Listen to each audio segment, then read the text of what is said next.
Just because we're outdoors doesn't mean we can't enjoy a little bit of gourmet food. There are a few simple ingredients that you can backpack in, and they're easy to carry, lightweight, and they don't require refrigeration. I have some active dry yeast, some bread flour, and just a little bit of water to start.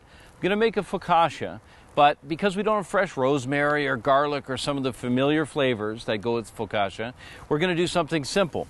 We're going to use trail mix. Now, we always have trail mix when we're hiking, and it's full of nuts and berries, perfect to add to a bread.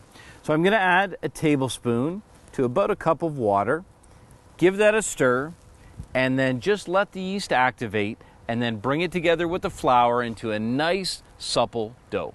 With my yeast foamy and activated, I've got a couple simple ingredients to add to the flour. Just a pinch of salt, and just work that through with a fork. I'm going to create a little well here in the flour, and then with a stir, making sure to get any yeast that may have attached itself to the bottom of the cup, I'm going to pour in all of that liquid. And I'm just going to gently start bringing that together. When I do, it will form a nice ball of dough.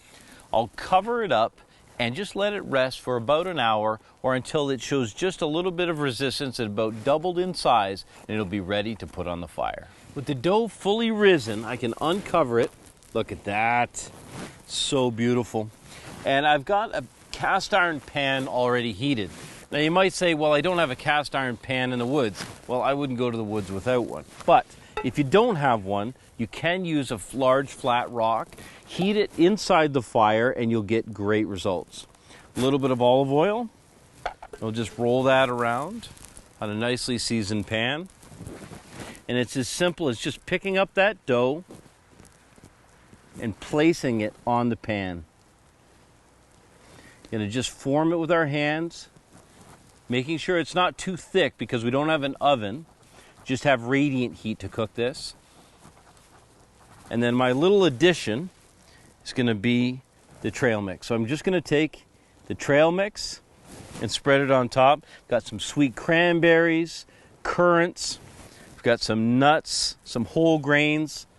And this is going to give us a nice sweet treat by the campfire. I'm going to press that in just a little bit.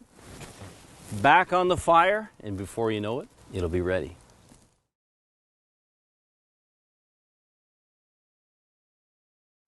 After a turn about halfway through the cooking, it's puffed up, it's nice, it's caramelized.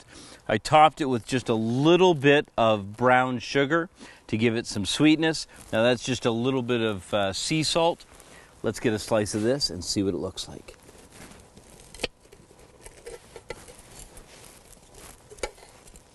Perfect to serve in a wedge just like this. Try a bite. Oh. If you can make this at campsite, you will be a popular camp cook, let me tell you.